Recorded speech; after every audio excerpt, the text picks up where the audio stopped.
apel malam dalam rangka untuk pengamanan malam tahun baru.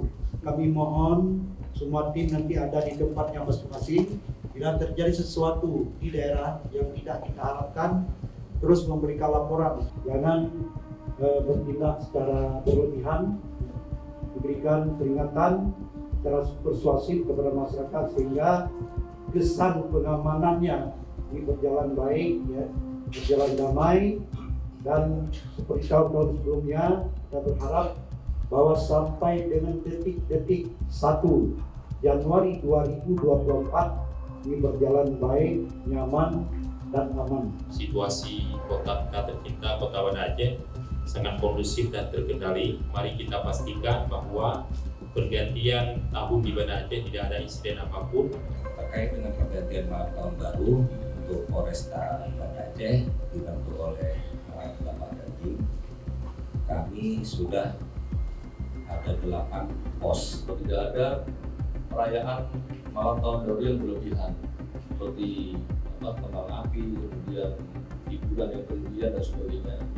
Itu mempermudah kita untuk mengendalikan masyarakat pada malam hari ini. Saya harapkan dilaksanakan dengan soft, tidak ada harus pakai dengan kekerasan, dekat-dekat dan sebagainya. Ingatkan dengan baik nanti secara syariat maupun secara dari sisi keamanan. Nanti silakan diatur sesuai dengan bidang tugasnya masing-masing.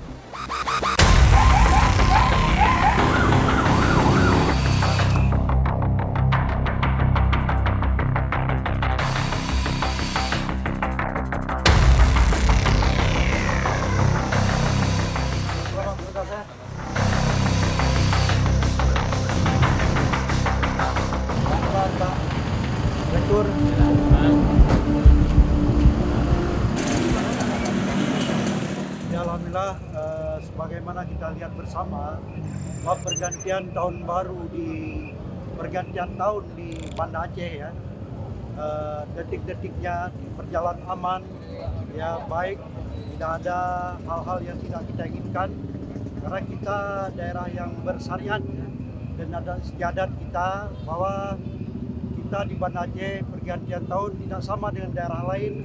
Kita tidak melakukan hal yang tidak kita harapkan seperti hura-hura, bakar mercon, semua tidak kita lakukan, dan kita sudah keluarkan seruan bersama Forkopimda. Alhamdulillah masyarakat Banda Aceh semua yang diserukan oleh Forkopimda ini berjalan, ditaati, berjalan dengan baik, sehingga pergantian tahun ini berjalan dengan aman, damai, tenang, dan semua masyarakat menikmati malam tahun baru dengan nyaman. Untuk teknis pelaksanaan patroli juga kita bergabung dengan TNI maupun stakeholder yang ada, baik itu di Polresta maupun di Polsek jajaran. Jadi semuanya melaksanakan kegiatan antisipasi.